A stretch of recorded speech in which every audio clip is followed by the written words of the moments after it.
Breaking news! We've got exciting updates on our Atlanta Falcons today that you don't want to miss. But before we dive into the action, make sure to hit that like button and subscribe so you're always in the loop with the latest Falcons news.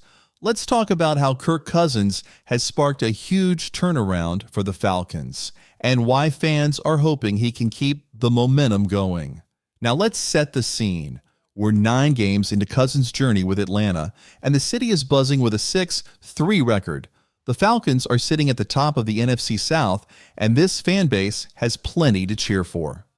Cousins signed a massive 4-year, $180 million deal, and so far, he's proving he's worth every penny. He's already thrown for 2,328 yards and set career highs, including an unforgettable 509-yard overtime performance against the Buccaneers. In these 9 games, Cousins has thrown 17 touchdowns with just 7 interceptions, a huge improvement over the inconsistency we saw last season with Desmond Ridder and Taylor Heinicke.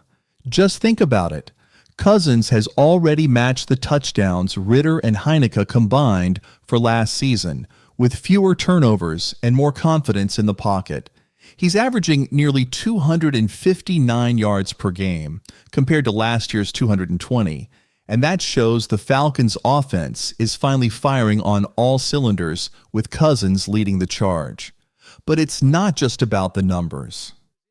When Cousins joined, he reached out to a retired quarterback for advice on playing in Atlanta. This former QB didn't sugarcoat it. Atlanta was coming off 6 losing seasons, and the shadow of that infamous Super Bowl collapse still loomed large. But he also shared a hopeful message.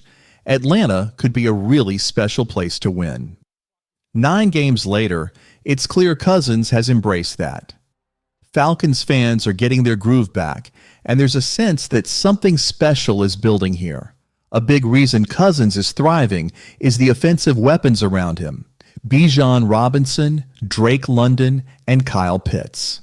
Atlanta has some serious playmakers, and with Cousins' experience and calm under pressure, he's fully unlocking their potential. Bijan Robinson, in particular, has been a game changer.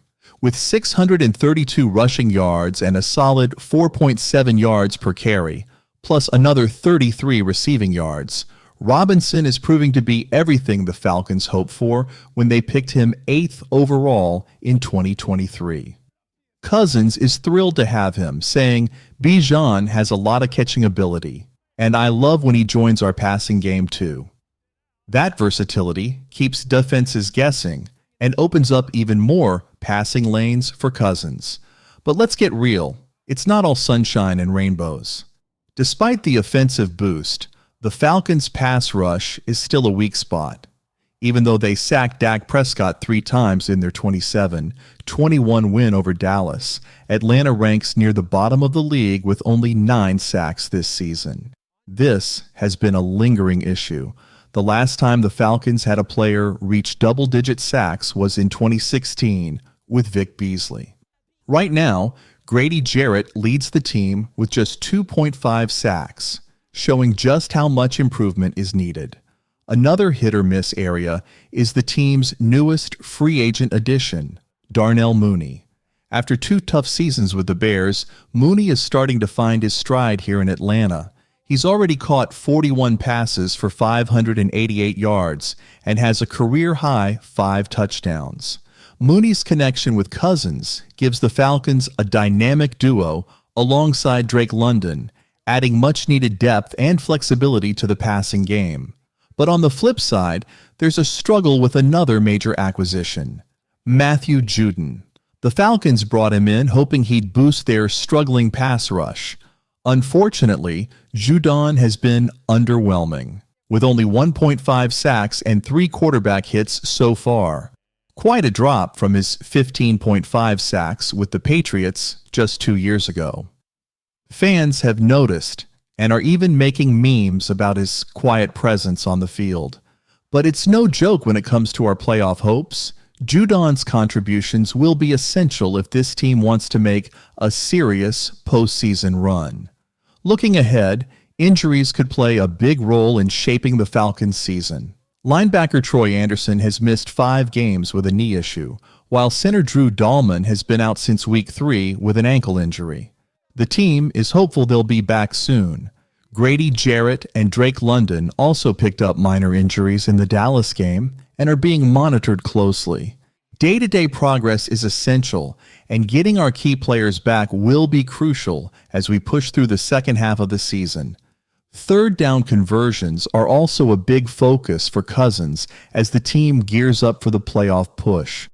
Right now, the Falcons are converting on third downs only 38.8% of the time. Cousins sees room for improvement here, saying there's a lot to clean up.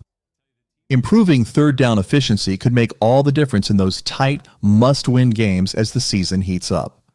Looking at the remaining schedule, things aren't looking too intimidating. Our final 8 opponents have a combined record of 31-39, which on paper puts the Falcons in a favorable position. But 5 of those games are on the road, which always adds an extra challenge.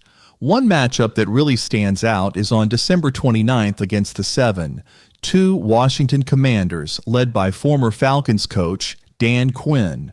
With Washington having its best start in nearly 30 years, this game could be a playoff preview and a huge test for Cousins and the Falcons. So Falcons fans, what do you think? Is this team ready to go far? Can Cousins keep up his strong play and lead us to the playoffs, or are there obstacles ahead? Share your thoughts in the comments below. Despite the strong 6-3 record and control over the NFC South, there's one lingering frustration among fans: our 2024 draft class. Even with the team's success, the rookies haven't made the impact we all expected this season. Let's dive into what's going on. Here's the deal. The Falcons are in a prime playoff spot and have 2 winnable road games coming up. But when you look at the 2024 rookies, you might wonder, where are they? With key injuries on defense, many expected rookie Brandon Dorris to step up and make an impact. However, he's still waiting to make the active roster, and he's not the only one. Our top 4 picks this year have been mostly sidelined or inactive. Michael Penix Jr. is backing up Kirk Cousins, and the other rookies are either injured or haven't seen the field yet. For a team with such a strong season, there's no denying that this year's draft class hasn't delivered as hoped. Some fans are calling it one of the least productive draft classes in the league right now. But here's the twist. While the rookies haven't shined, our free agent signings and trades have been outstanding.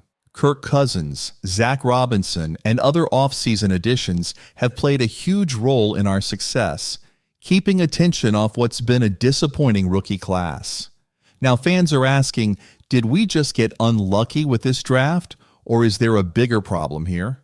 Most years, teams find at least one impactful rookie, but that hasn't been the case for us so far.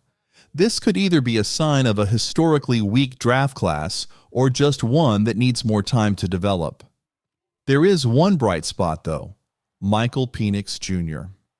While he hasn't seen much action yet, there's hope that he could be our future franchise QB after Kirk Cousins. If Penix ends up being that future leader for us, a lot of the frustration around this draft class might fade.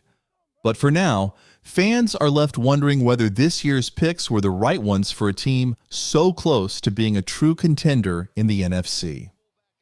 All right, Falcons family, we want to hear from you.